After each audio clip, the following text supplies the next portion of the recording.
You can see I've got different layers of paper. Some of them are scrap pieces, some of them are coloured pieces, and one of them is a piece of paper that I practiced screen printing on, and it's got a lovely kind of layered blue look to it.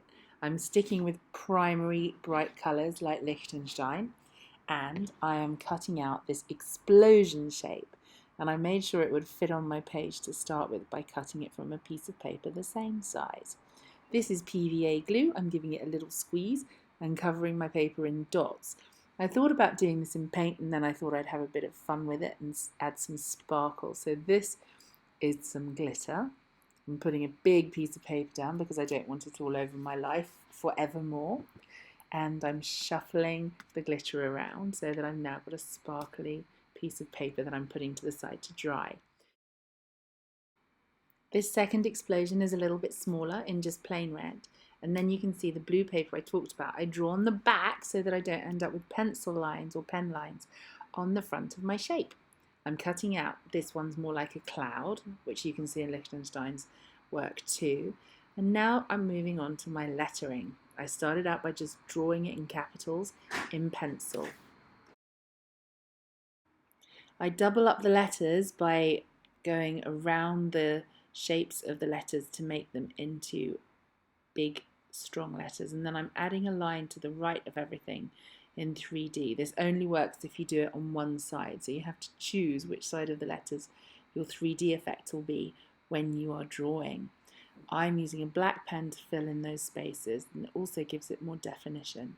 And then I'm erasing the pencil line so no one knows my tricks. I'm going to paint it in a nice bright contrasty colour, sticking to the colours Lichtenstein's used in the pictures we're looking at today.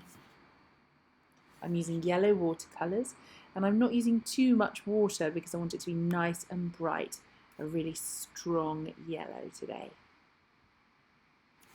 I'm going to put it to the side so it can dry, because if I cut it when it's wet it's more likely to tear.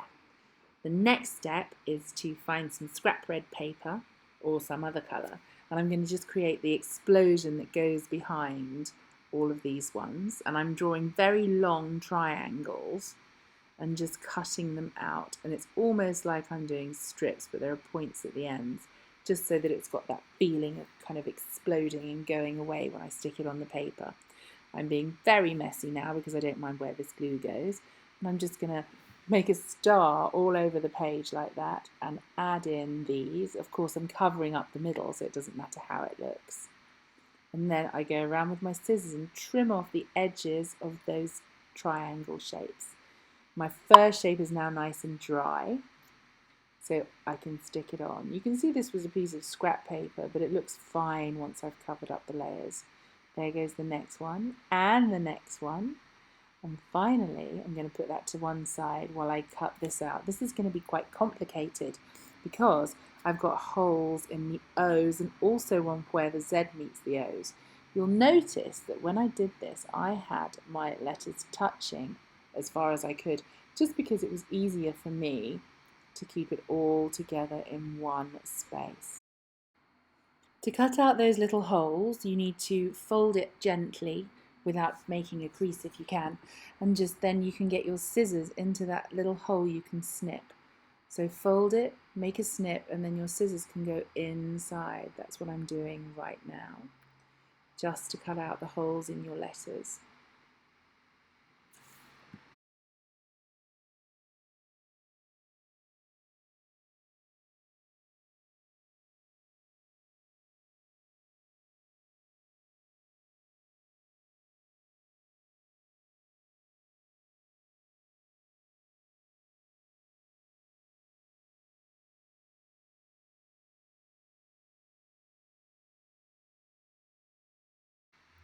I'm going to now glue it down onto my explosion. I'm using PVA glue or white glue or Elmer's glue, which dries clear. So if it comes out the sides a little bit or it goes on to the rest of my work, it won't show once it's dry.